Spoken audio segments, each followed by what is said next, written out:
Bonjour à tous, c'est Zimbabwe. On se retrouve aujourd'hui pour une nouvelle vidéo de l'amour, pour donc les événements du 12 avril.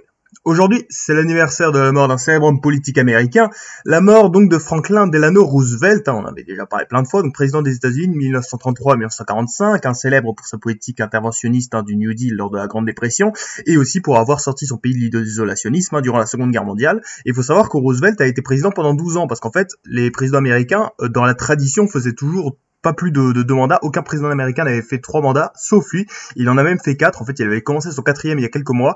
Puis, en fait, il meurt parce que bon, il était amaigri, il était vieilli, évidemment. Puis aussi, il était en fauteuil roulant, de plus en plus vieux. Bon, le gouvernement cachait le fait qu'il était malade, mais bon, ça se voyait de plus en plus. Et donc, il meurt d'une hémorragie cérébrale. Donc, il y a eu évidemment un grand émoi dans tout le pays, de voir cet homme qui mourait, parce qu'en fait, il avait été réélu dans le sens où, on avait commencé la guerre avec lui, on finissait avec lui, quoi.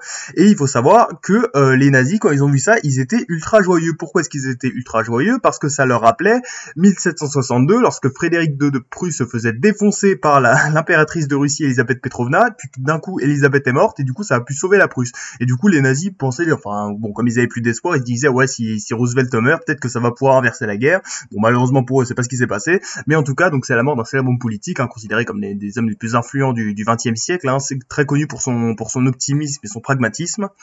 À retenir.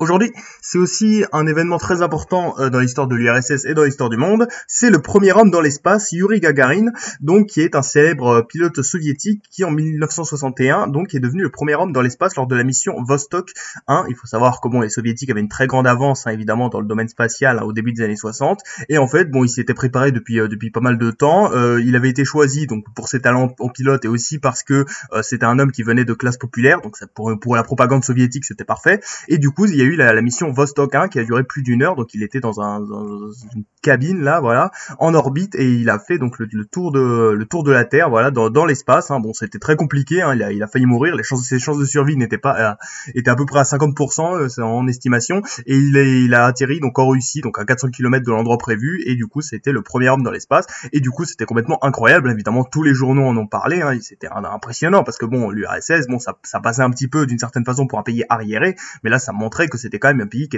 avait quand même une très forte industrie et qui était vraiment à la pointe sur ce niveau. Et aussi ça a eu comme conséquence le fait que le président Kennedy a lancé en réaction le programme Apollo, donc pour mettre un homme sur la Lune, donc à la fin des années 60, ce qui a marché.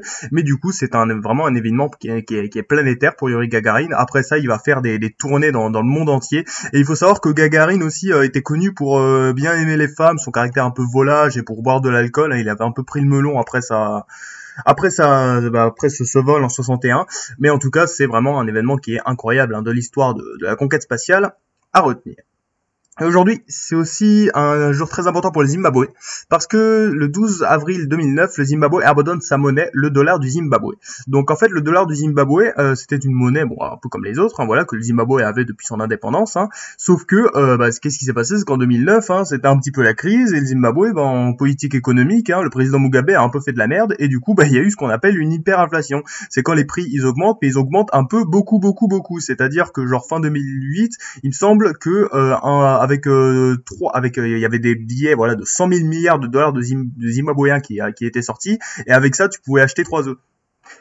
Donc évidemment c'était la merde, le gouvernement se faisait ce qu'on appelait la planche à billets, c'est-à-dire à chaque fois ils émettaient de plus en plus d'argent, mais du coup l'argent perdait sa valeur, et comme l'argent a tellement perdu sa valeur que le Zimbabwe a dû abandonner sa monnaie et se calquer sur le dollar américain, alors que Mugabe était totalement anti-américain, donc c'était un peu une humiliation pour eux. Mais en tout cas voilà, du coup si un jour un mec à l'étranger vous dit qu'il est milliardaire, regardez dans quelle monnaie il parle, parce que ça peut réserver quelques surprises, faut toujours faire attention. À retenir. Voilà donc les 3 événements du jour. On a la mort de Franklin Delano Roosevelt en 1933, donc le premier homme sur la Lune, dans l'espace, Yuri Gagarin en 1961, et une hyperinflation au Zimbabwe, donc en 2009. C'était Zimbabwe. Merci d'avoir regardé. Bisous.